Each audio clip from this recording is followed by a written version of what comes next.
At the time of this recording, Nintendo Switch 2 scalpers failed to triple the price in the aftermarket, seeing as how they're only profiting like $30 or $40 on eBay at best, but that can always change if we let it happen. How could we prevent this, you ask? Well, sit back in the most illegal chair you own and I'll tell you how.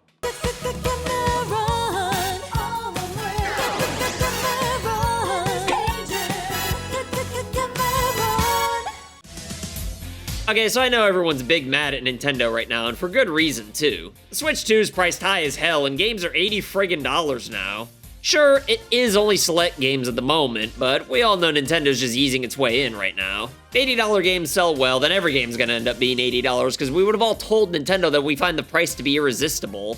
Like, I know it seems pretty likely that the Switch 2 is not gonna reach crazy prices on the aftermarket thanks to there not being a chip shortage like there was with the PS5 and Series X, but sometimes consoles don't actually get scalped until a good while after the initial launch. It's really the November-December window that has a chance to see the Switch 2's prices get all crazy in the aftermarket on eBay, especially if there's some big games announced for that time period or shortly after. Because we all know how much pressure there can be for all those stepdads out there to get whatever the hot new gift is for the holiday season. The good thing about people being mad at Nintendo, though, is if the anger isn't just with internet fans, then Switch 2 demand's gonna remain relatively low compared to the previous consoles, which is a great thing when it comes to thwarting the scalpers. So, if you're mad at Nintendo, then keep staying mad and it'll only hurt the scalpers. But if you're not mad at Nintendo and want to Switch 2 anyway, then you can still help, mainly by not buying a scalp console, because if no one buys scalp consoles, then obviously they're not going to be worth scalping in the first place. Pretty easy for most of us to resist paying more than MSRP because we don't want to look like complete dinguses. But sometimes multi-thrillionaires just don't care and will pay what's chump change to us to get whatever they want just a little bit earlier.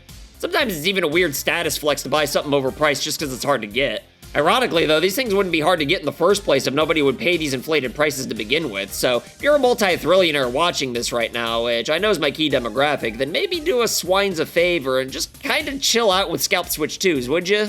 Or if you know somebody who overpaid for a scalped console, then make sure to shame them for being slaves to FOMO. I mean, seriously, if you suspect one of your friends bought a scalped console online for way more than the market price, then you should ask to see their eBay search history. I actually did this once with a friend of mine who got a PS5 like right after it came out when he just asked me a few days earlier where he could get one since he didn't pre-order and he refused to show us his eBay search history. It was pretty fun. You should try it if you get a chance. Because, I mean, is it really a flex to say you paid triple the price just to play Mario Kart a few months earlier than everybody else? I mean, Mario Kart and Donkey Kong look fun, but nothing you need to play immediately to be a part of the water cooler talk or whatever. It's not like the games are gonna disappear or anything like that, so if you're someone who wants a Switch 2 but you're not quite able to get one anytime soon, then don't stress, because you and I both know that you definitely haven't played every major game that came out over the last few years. Or hell, even games that came out ever, really. It's kind of weird to me that people always have this mentality of having to play the current games and thinking older ones are lesser than when they're really not. For every good-looking Switch 2 game coming out in the near future that we know about right now, I guarantee that there's another game that came out over the past few years that's just as good, if not better, not to mention cheaper and on a console that you probably already own, including the Switch 1.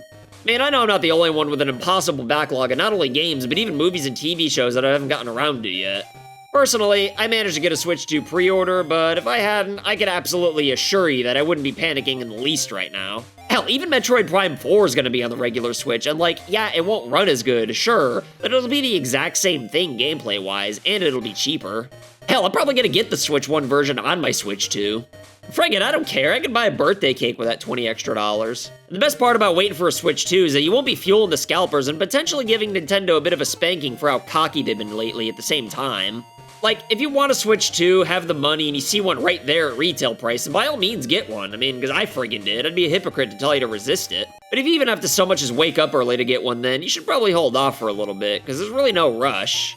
And if you trick yourself into thinking there is a rush, then all it's gonna do is give scalpers a chance to complicate things for everybody. And you know what? You wouldn't even have to worry about waking up if you sign up for one of the waiting lists, even through Nintendo themselves if you've had the Switch Online service for a year or more, which most scalpers definitely haven't since they're not gamers. In fact, I had an angry comment from a self-proclaimed scalper on my last video about how scalpers failed, and he said that we didn't fail because you could always return the game.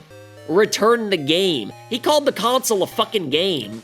That'd be like calling a Blu-ray player a movie or a car gas. So don't lose to these jabronis, and more importantly, don't help them win in general by overpaying for consoles that shouldn't be that hard to get in the first place. It only becomes scalpable if you let FOMO get the better of you, so if you can't get one, chill the frig out and play one of the million other games that you might have missed over the past few years, or, you know, just buy the regular Switch versions of the games that aren't going to be exclusive to the new hardware in the meantime. Or, you know, keep boycotting Nintendo, I don't care. Anyway, that's all for today, but if you got a kick out of my incoherent rambling and disturbing imagery though, then you should check out this video I made on the history of Zelda fans being fickle, but if you'll excuse me though, I gotta go water my snake. Later.